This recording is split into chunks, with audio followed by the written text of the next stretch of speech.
I live alone in a high-rise apartment building in downtown Chicago, 14th floor. I work freelance in IT, so when the city shut down in early 2020, I didn't have much reason to leave. I'd stocked up early, had food, power, internet, everything I needed, but isolation does weird things to your head, especially when the world outside feels like it's unraveling. It started on the third night of lockdown. I'd fallen asleep on the couch, some late-night news droning in the background. I woke up at 3:17 a.m. to this soft knocking on my front door. 3 slow, steady knocks, not pounding, not frantic, just dot, deliberate. I sat up, confused. No one had any reason to visit me, and my building had been locked down, security downstairs, cameras in every hallway, and visitors were strictly banned. I didn't open the door. I just stared at it, frozen. After about 30 seconds, I checked the people. No one. I chalked it up to stress or maybe a dream, went back to bed. But then it happened again.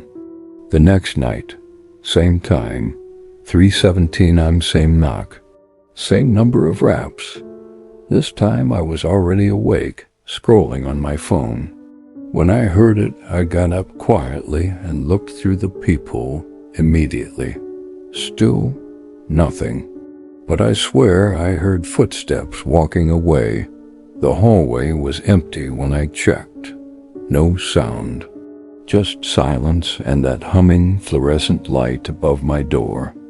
By the 5th night, I stopped sleeping. I just sat there, watching the door. 3:17, a knock, knock, knock, knock, knock, knock. I just sat there, watching the door. 3:17, a knock. I called security the next morning, asked if anyone had been on my floor. They reviewed the cameras. No one came up, they said. Elevator logs show no movement during that time. No one used the stairs either. I asked if the cameras in my hallway caught anything. The guard looked uneasy. There was some distortion, he said. When I pressed him, he got defensive.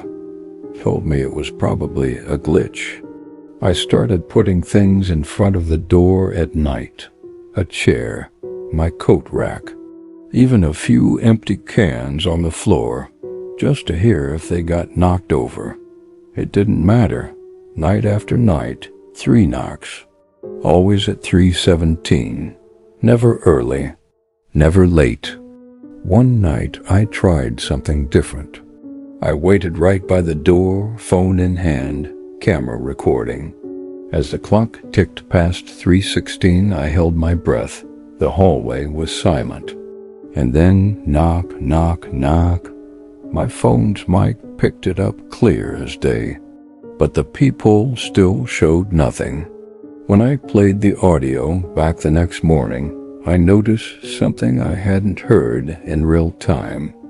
Right after the 3rd knock, there was a whisper, faint, almost like a sigh pressed against the mic. I boosted the volume, ran it through some filters. It sounded like, "Let me in." I threw up. That day I taped a note to my door. "Who are you? Why do you keep coming back?" The next night, 3:17, knock, no reply, no note, nothing moved. I was losing it. I couldn't eat. I couldn't sleep. By night 10, I snapped. The moment I heard the knock, I flung the door open. No one. But this time, there was something. A wet footprint. Just one. Bare, human. Right on my welcome mat. I don't even have carpet in the hallway. The building uses polished tile, and I hadn't left my apartment in days. I slammed the door shut and locked everything deadbolt, chain, even pushed the fridge in front of it. The knock didn't come the next night or the next. 2 days of silence. I thought it was over until I checked my voicemail. One new message. No caller ID. The time stop? 3:17. It was quiet at first. Then a faint, gurgling breath, followed by the sound of knuckles rapping on wood 3 times. And a whisper, "You left the door open." I moved out 3 days later, broke my lease. Never went back, never even picked up my things. That apartment still shows up as vacant online. But last month, out of curiosity, I checked its reviews. Someone posted a comment 2 weeks ago.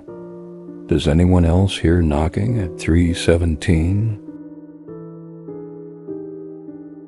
The tracer didn't ask who I'd been near. He asked what side of the bed I slept on. Back in 2020, I tested positive for COVID after a mild fever and sore throat. I lived alone in a small studio apartment just outside St. Louis. It wasn't anything serious, felt like a rough cold, but I followed the rules. Quarantined, stayed inside, let everyone I'd been around know. 3 days after my test, I got a call at 3:08 a.m. It woke me out of a dead sleep. The caller ID said unknown, but that's not unusual for some government health lines, so I answered. There was a pause. Then a voice said, flatly, "Hello, I'm calling with the Missouri State Contact Tracing Division. Is this Daniel Warren?" It sounded off. Not robotic, not synthesized, but too calm, like someone reading from a script they'd memorized a little too well. "Yes," I said, still groggy. "Why are you calling at 3 in the morning?" "I apologize for the timing," he said. "We've been instructed to reach positive cases within 72 hours, regardless of time. May I confirm a few details?" He read off my name, address, phone number, and test date. All correct. He asked about symptoms, where I'd been, standard stuff. Then he paused. "What time do you usually go to bed, Daniel?" I blinked. "Excuse me?" "For contact tracking purposes," he said. "We need to know your typical sleep hours. When do you fall asleep? When do you wake up?" "That doesn't make sense," I said. "What does that have to do with tracing?" There was a long pause. Then, "It helps us determine when you're most vulnerable." I laughed nervously. "I think you mean contagious?" He didn't respond. Just breathed slow and steady, like he was listening. I hung up. The next morning, I called the actual state health department. They had no record of anyone calling me that night. They said their contact tracers only called between 8 a.m. and 6 p.m. and never from an unknown number. I figured maybe it was a scammer fishing for info. Still creepy, but I tried to forget about it. That night, I woke up again, 3:08, on the dot. No phone call, but my apartment felt wrong. The air was still, like it was waiting for something. I got up and walked toward the door. That's when I saw it. My deadbolt. It was unlocked. I know I locked it. I always do. It's muscle memory. But there it was, turned horizontal. I checked the windows. Nothing broken. No signs of forced entry. Still, I barely slept. I pushed a chair against the door and left all the lights on. The next night, same thing. Woke up at 3:08 a.m. this time. No call, but the chair was moved. Not far, just a few inches off alignment, like someone bumped it. And my phone had a new voicemail. No missed call, just a voicemail. I played it. It was just breathing, soft, deliberate. Then the voice whispered, "You sleep on the left side now." I hadn't told anyone that, not even my ex. I used to sleep on the right, but with the fever and chills, I'd started sleeping closer to the radiator. I don't know how he knew. I called the police. They checked everything. No signs of tampering. No fingerprints. Nothing on the building's security footage. They said I was just stressed. Told me to rest. That night, I slept with a kitchen knife under my pillow. I made it through 3:08 a.m. No noise. No movement. But the next morning I found a note slid under my door. Plain white paper, typed. All it said was, "Don't turn over when you hear the knock." There had been no knock. That night I didn't sleep. I sat up in bed, knife still under my pillow, staring at the door. 3:08 came. I held my breath, nothing. Then, knock, knock, knock, not at the door. From under the bed. I didn't move. I didn't breathe. I didn't turn over. When the sun came up, I checked. Nothing under the bed. Nothing on the floor, but the carpet was warm, like someone had just been lying there. I moved out that same week, changed numbers, bought a second lock. I still get nervous around 3 and then I haven't had another call. But last week I got a package. No return address. Inside was a phone. It rang once. 308A. I thought I was going crazy until I found the footprints in the dust above my bed. Back in early 2020, I moved back in with my parents when my university shut down because of the pandemic. My school was across the state, so I hadn't been home in nearly a year.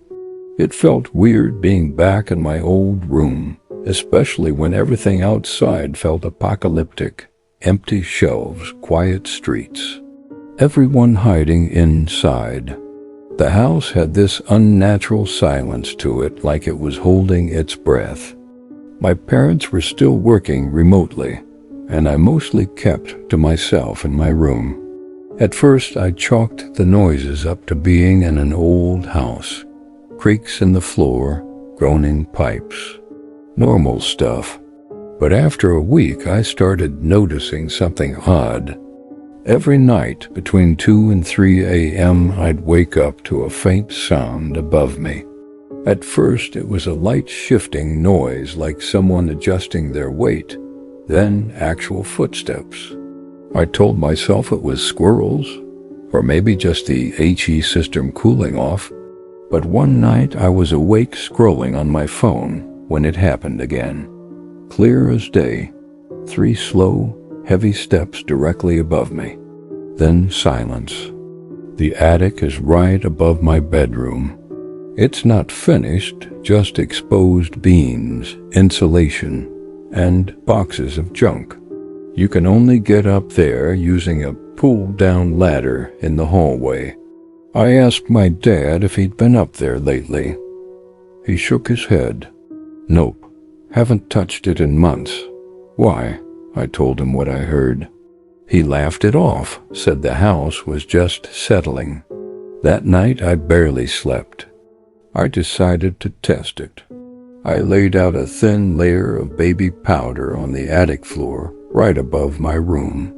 I figured if something was moving up there, I'd see the proof. The next morning, I climbed up the ladder while my parents were on a Zoom call downstairs. The light was weak, just a dusty bulb hanging on a cord. The powder was disturbed. Long, narrow impressions like footprints. Human footprints. I stared at them, cold washing over me. Someone had walked through there, and not days ago last night. I checked the attic door for any signs of tampering. Nothing. No forced entry. But that's when I noticed something else. Near the far corner, half covered by a box of Christmas decorations, was a crumpled fast food wrapper. Greasy, stale, and definitely not from our house. We hadn't eaten takeout in weeks. That's when the bulb flickered, and I heard something shift behind a stack of old blankets.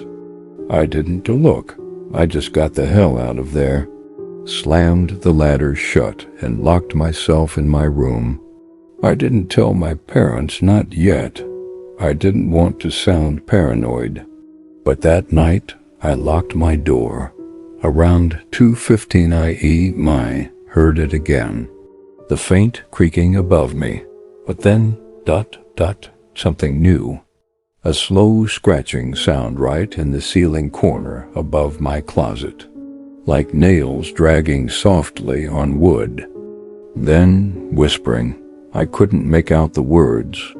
It sounded like someone talking to themselves, over and over. A mumbling voice, like it was pacing. I stayed up until the sun came up, phone in hand, heart pounding. That morning I had to say something. I showed my parents the powder, the footprints, the wrapper. My dad still seemed skeptical, but my mom looked pale. She admitted she'd heard something too, whispering near the vents at night. She thought she was dreaming. We called the police. They came out that afternoon, searched the attic thoroughly. At first, they didn't find anything. But then one of the officers tapped on the far wall. It was hollow. Behind it was a tiny crawl space.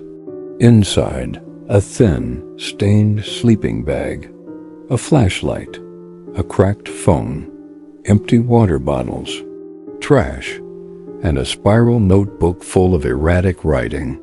The last page had our names, our routines, when we slept, when we showered. And then the cops found a peephole, a small drilled-out hole directly above my bedroom vent. They never caught the guy. He was gone by the time they searched. No sign of forced entry anywhere in the house. We changed the locks, boarded up the attic, and installed motion sensors. For weeks, I couldn't sleep without checking every corner of the room twice. I still don't understand how he got in, or how long he was there. But sometimes, late at night, I still hear that whispering in the vents. And I keep wondering if he ever really left.